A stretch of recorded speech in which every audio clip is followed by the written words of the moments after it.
porque eu tenho um cansaço absurdo, 24 horas, e eu deito, o cansaço não passa. E as minhas amigas da minha idade, elas reclamam muito da fadiga. Umas já estão na menopausa, outras... Eu estou no climatério, tá um caos a minha vida. E essa fadiga, por que que é tão falada a tal da fadiga nesse período tão caótico para a mulher, onde a gente tem a névoa mental, esquecimento o tempo todo, ele se levanta da cadeira e esquece. E essa fadiga, essa complexidade para dormir, que não consegue mais dormir. Tudo bem, é a queda hormonal, mas aí como é que vive? Isso começa, na verdade, anos antes. Isso começa 10 anos antes, às vezes até Olha, mais. é que a gente não fala desse assunto, né? E ninguém Exato. diz que é para começar antes. Então, por exemplo, a mulher todo mês ela produz, quando ela ovula, uma estrutura chamada corpo lúteo.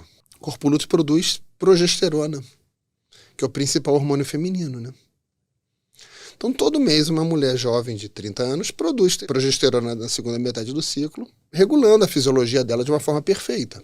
Só que um corpo lúteo para produzir progesterona, ele precisa de ser preparado por 100 dias. E essa preparação envolve saúde metabólica. A gente vê que uma pessoa de 40, 50 anos já tem cabelo branco, ela não tem mais a mesma saúde celular. Isso não acontece só no cabelo branco dela, acontece também no corpo lúteo dela. O corpo lúteo precisa de tireoide funcionando. Aí nós temos uma sociedade, um mundo que a gente vive cheio de disruptor endócrino, cheio de plástico, de defensivo agrícola e por aí vai, tudo Sim. agindo como disruptor endócrino e prejudicando a nossa tireoide. Flúor. Além da tireoide, a gente tem uma epidemia de obesidade. E a obesidade atrapalha gera resistência insulínica e disfunção de produção de energia, que a gente chama de disfunção mitocondrial. As pessoas começam a querer emagrecer. Exatamente, Só que porque... o corpo lúteo precisa de ser nutrido. E a mulher, principalmente, ela nem sempre... Ela precisa de alguma carga de carboidrato. Então, o que acontece? As mulheres aprenderam que dieta low carb emagrece mesmo, é uma dieta maravilhosa, mas existe uma questão, o corpo humano é inteligente, ele não gosta de que você fique tocando só sempre a mesma tecla. Que interessante.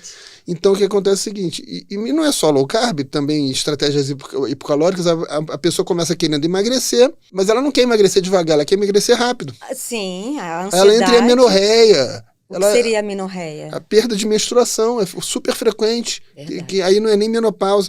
E ela começa a prejudicar cada vez mais o corpo lúteo dela. Então são vários fatores. Você tem disruptores endócrinos piorando a tireoide, você tem a incidência de tireoidite de Hashimoto por causa de dietas inflamatórias, você tem a resistência insulínica aumentada relacionada aos disruptores endócrinos e à obesidade.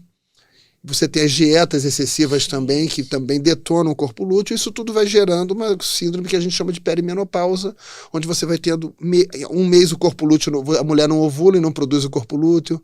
Outra vez ela produz um corpo lúteo insuficiente que produz pouca progesterona. A progesterona se regula o estrogênio. Outros disruptores endócrinos também têm atividade estrogênica. Gente, uma ladeira abaixo. Aí, o que acontece?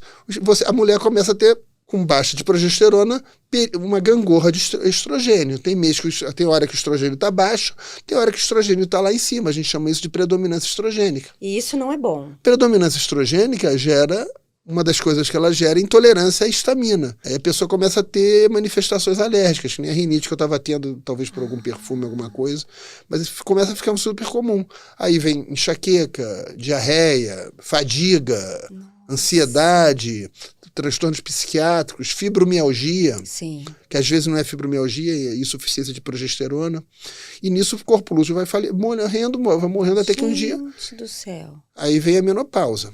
E a menopausa é caracterizada, finalmente, depois desse período de gangorras de estrogênio subindo, por uma queda de estrogênio, não uma interrupção de produção. A mulher vai produzir estrogênio a vida inteira, estradiol. Vai ter uma queda da produção de estrogênio. E a mulher se adaptou. A perimenopausa, essa fase de falência, ela é muito parecida com os primeiros anos da menina, quando ela também tem todas essas bagunças menstruais, esses sintomas. Sim. De predominância estrogênica. Então a mulher passa a voltar Ela volta para aquela puberdade, para aquela adolescência dela. No que ela teve o primeiro aumento de estrogênio, de estradiol dela, ela teve toda uma adaptação celular. Então, por exemplo, o estradiol é um estimulador de mitocôndrias. Quando cai o estradiol, Caem as mitocôndrias da mulher. Meu E vem uma Deus. fadiga absurda. Não, é assim, não é que é absurda, é um negócio que eu achei que eu Sim. tava morrendo.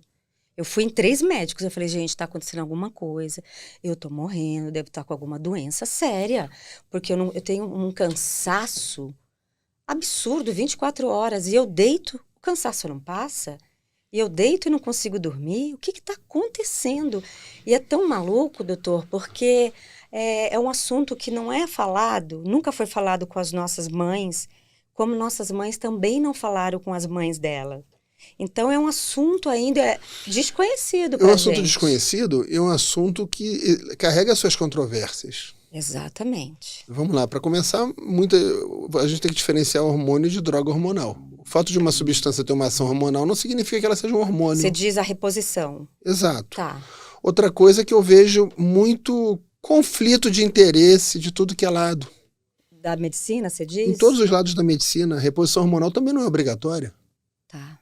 Você é a favor? Sim, A reposição claro. hormonal é igual à modulação hormonal? Só são termos diferentes ou tem Vamos lá, quando você fala diferença? reposição, você pensa numa deficiência. Tá. Então, por exemplo, parou de produzir a produção natural, fez a menopausa, a gente vai dar hormônio para repor. Certo. Mas vamos lá, uma mulher com predominância estrogênica não é meramente repor progesterona. Você tem que tentar, porque frequentemente a predominância estrogênica dela não é só por causa da insuficiência do corpo lúteo. É por causa da microbiota intestinal dela que está produzindo estrogênio, é por causa da saúde do fígado dela. Como é ligado tudo, É né? tudo é ligado. Então não é uma questão de reposição, é uma Sim. questão justamente de ajuste. Modulação é Você vê ajuste. que delicado? É um ajuste fino. Delicado. Então, modulação. Essa é uma das pontas do conflito de interesse, que é o ataque ao termo modulação hormonal. Sim. Porque os hormônios têm que ser modulados. Isso aí. Não é repor, simplesmente porque, inclusive, uma mulher de menopausa ela não tem a necessidade hormonal de uma mulher de uma mulher que menstrua. Sim. As necessidades são outras, a fase da vida é outra, ainda assim ela pode se beneficiar. Não é uma mera reposição. Sim. Você não está querendo resgatar necessariamente os níveis da juventude, você está querendo trazer prevenção para aquela mulher, não levar a riscos, Bem-estar, né? Porque- bem-estar, qualidade de vida. Só que tem que haver uma mensagem positiva também. Tem mulheres que não fazem osteoporose, por exemplo, que conseguem manter a massa óssea sem reposição hormonal. Tem mulheres que entram na fase na menopausa com uma boa qualidade de vida. Depois de alguns anos, o cérebro, para a maioria, recalibra. Então, provavelmente, essa fadiga até assim... Demora, né? Às vezes demora. Pode ser 2 anos, mas às vezes nem recalibra, né? Tem umas que nem recalibra, mas Oh, meu Deus. muitas vezes recalibra. Ou seja, mas quando você, por exemplo, fala que é obrigatório fazer reposição hormonal, tem que ser uma Sim. reposição hormonal com hormônio bioidêntico. Bioidêntico. E que só meia dúzia de... Nanotecnologia, é isso? Não, nanotecnologia É outra É que as coisa. pessoas começam a dar nomes complexos para vender então. tratamentos, que é uma coisa extremamente antiética. Nanotecnologia dentro da modulação Não, hormonal existem existe? formulações nano de tudo. Então existe nanocurcumina. Tá. Não é que isso daí não seja viável. Mas não precisa disso. O hormônio bioidêntico vem de qualquer farmácia. Ah, que interessante. Pelo menos o estradiol vem de qualquer farmácia. Mas não pode tomar assim do nada, né? Não tem pode que, tomar do tem nada. que ter um médico. Infelizmente, as doses eu acho que são altas. Então, frequentemente, a gente prescreve manipulado até porque a gente começa com doses baixas, Sim. a gente faz uma modulação. Mas não dá para dizer que haja essa dificuldade toda. Então, eu acho que é muito obscurantismo. Você não pode chegar, por exemplo... Eu nunca cheguei, por exemplo, na internet e falei que é obrigatória a reposição hormonal. Sim. Porque o que nega isso são as velhinhas de 100 anos que nunca fizeram reposição hormonal e estão aí andando. Existem. Sim, nossos avós, né? Tinham uma saúde... Claro que a alimentação não era tão contaminada como a nossa é. Exato. E industrializada. E ao mesmo tempo nós vemos tantas mulheres bonitas, saudáveis, cheias de qualidade de vida, porque fazem uma modulação hormonal. Sim. Porque nesse período é muito complexo passar Sim. por esse tobogã de sensações Sim, malucas. e frequentemente... Calores, fadiga, névoa mental. Você acha que está enlouquecendo? Sim, e frequentemente uma pequena dose de hormônio muda a qualidade de vida daquela mulher. E não é só isso não, às vezes ela não está sentindo nada, mas ela está desenvolvendo osteoporose. Nossa. Porque acaba desenvolvendo doenças, né? Se você não equilibra esse corpo. Exato, aí você desenvolve osteoporose, aí vem o remédio para osteoporose. Então...